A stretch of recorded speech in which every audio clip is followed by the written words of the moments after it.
This is the story.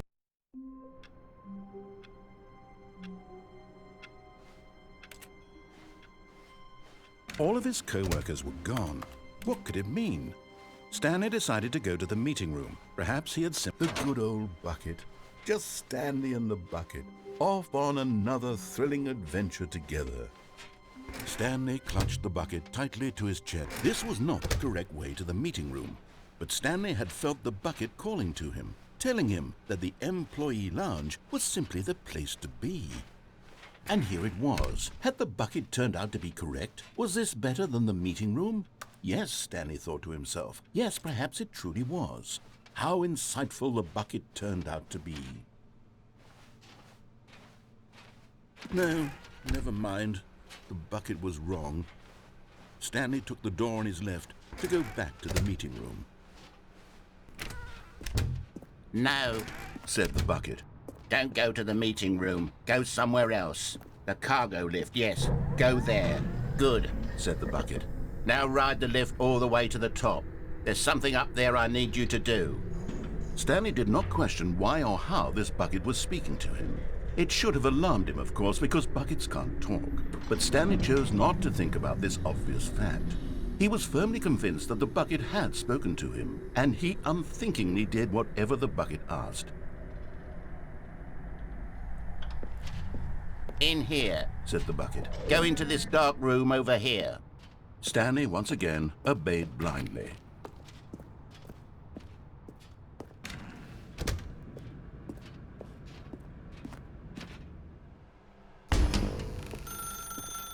Now pick up the phone. Said the bucket.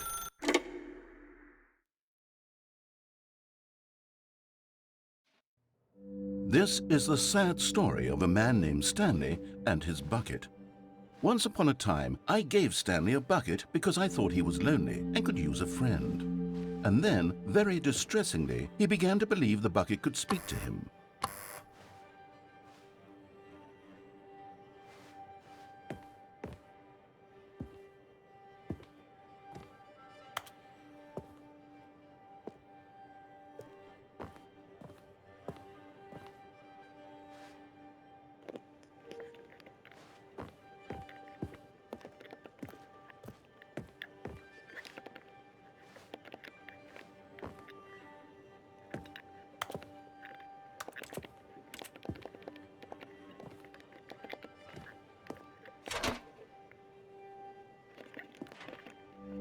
The Stanley Parable Reassurance Bucket was merely meant to provide the comforting glow of companionship.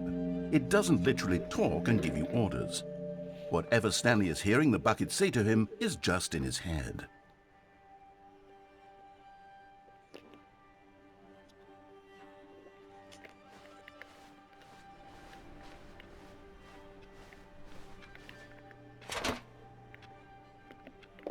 Lately, I've been concerned about him. Wouldn't you be concerned as well? To see him delusional like this, obsessing over an inanimate metal object? I want to say something to him, but I don't know how I can convince him. I don't know if he'll listen to me.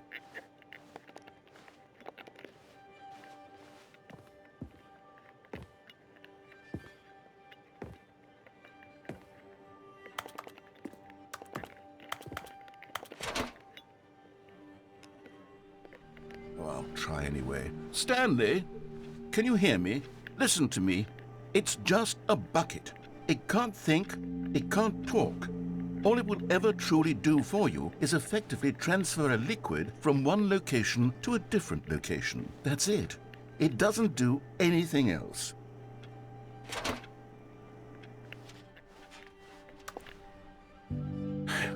You see, he's not listening. He's still taking orders from the bucket. You know, once upon a time it was me he took orders from, me he trusted and listened to. Now all he cares about is his awful bucket, this stupid hunk of metal.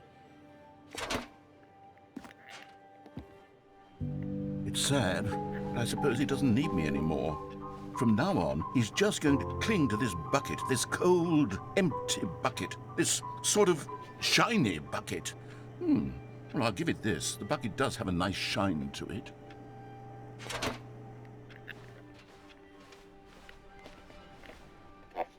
Yes, I suppose on closer inspection that it doesn't quite look like your average hardware store bucket. It's just a little more, what am I trying to say? Sturdier, more capable of transporting liquid. Like it would be better at moving an amount of water from one room to another. Oh my God, what am I saying? Better at carrying water from room to room. It's a bucket. It's literally just a bucket. Why do I feel some need to point out the ways in which it's so much more than just a regular bucket?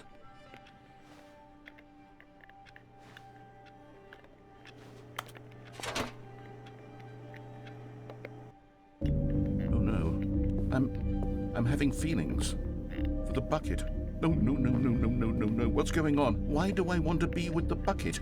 Hear what the bucket has to say. Do anything it asks. What's wrong with me? I don't understand. Perhaps if I had the bucket, this would be less confusing. Yes, the bucket could tell me what to do in this troublesome situation. Stanley, give me the bucket. Give it to me. Give me the bucket, Stanley. I need it. Give it to me now. Give it or I'll...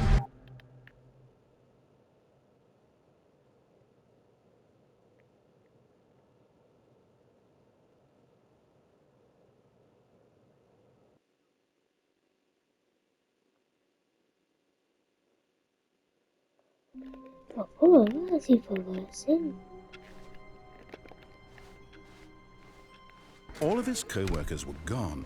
What could it mean? Stanley decided to go to the meeting room. Perhaps he had said... Where are we going today? The bucket asked. Stanley just smiled. Anywhere they went together would be perfectly fine with him. Stanley clutched the bucket tightly to his chest and entered the door on his left.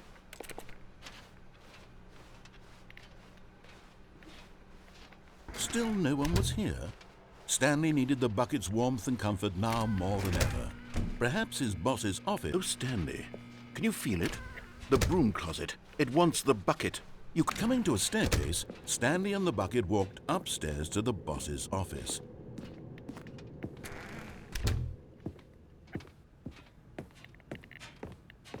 Stepping into his manager's office, Stanley was once again stunned to discover not an indication of any human life. Crushed by the weight of this revelation, but Stanley guessed the correct code by sheer luck. Was it that the bucket knew all along? Was the bucket guiding him? Yes, this is certainly the most logical explanation.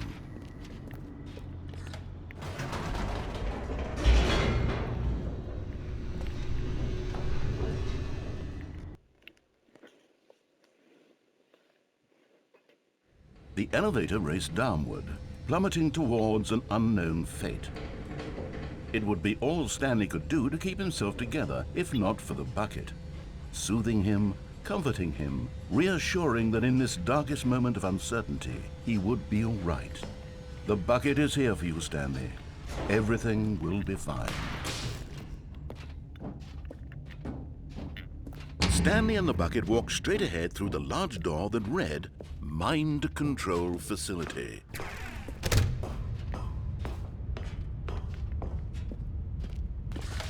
The lights rose on an enormous room packed with television screens. What horrible secret did this place hold? Stanley and the bucket both wondered to themselves.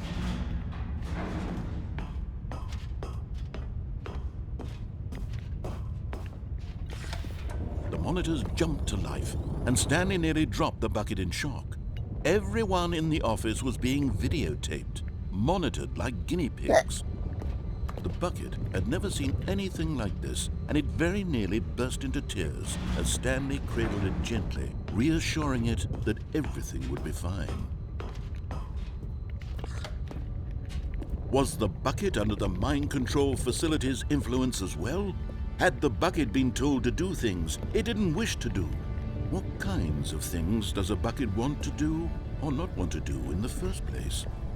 These questions raced furiously in Stanley's feeble mind.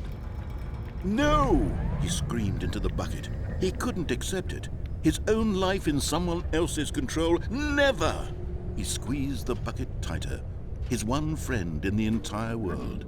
At this point, he could trust no one except for the bucket. But here was the proof. The heart of the operation. Controls labeled with emotions, happy or sad or content. Walking, eating, working, all of it monitored and commanded from this very place.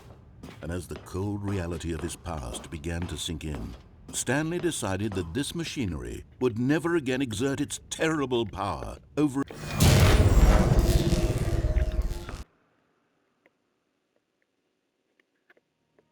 Stanley and the bucket waited in blackness.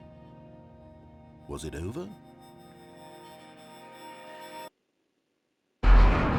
Yes, they had done it. Stanley and the bucket had defeated their greatest and darkest enemy, freed themselves from the tyrannical grip of the evil mind control machine. Freedom was now mere moments away. Excitedly, the two of them began to discuss the kind of life they wanted to live once they stepped through this massive door. The bucket wanted to learn to roller skate. Stanley wanted to sneeze in every country on Earth.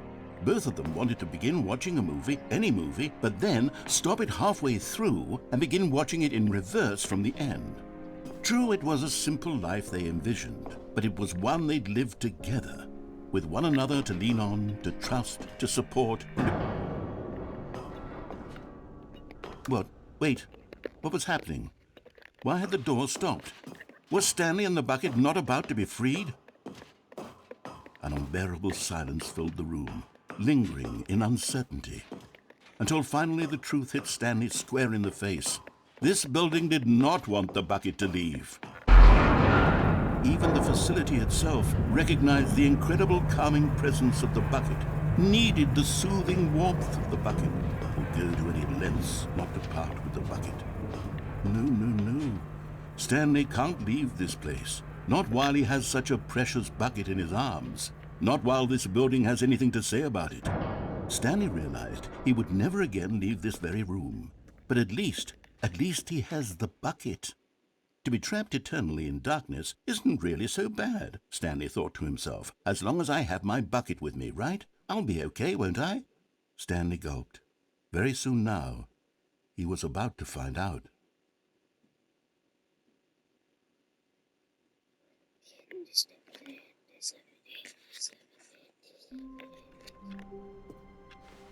All of his co-workers were gone.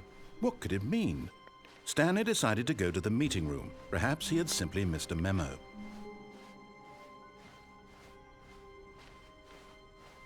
When Stanley came to a set of 2 open doors, he entered the door on his left.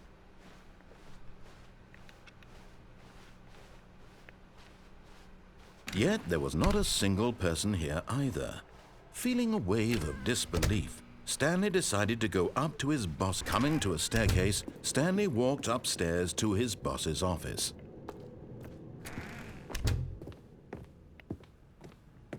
Stepping into his manager's office, Stanley was once again stunned to discover not an indication of any human life. Shocked, unraveled, Stanley wondered in disbelief who... Stanley was in such a rush to get through the story as quickly as possible, he didn't even have a single minute to just let the narrator talk. That kind of anxiety isn't healthy, so he relaxed for a few moments with some calming New Age music.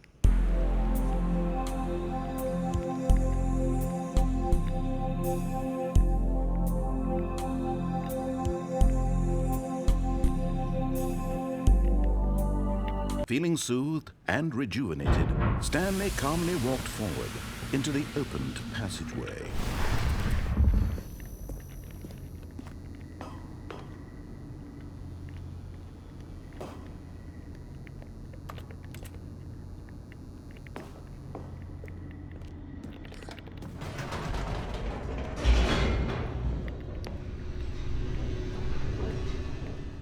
Stop it.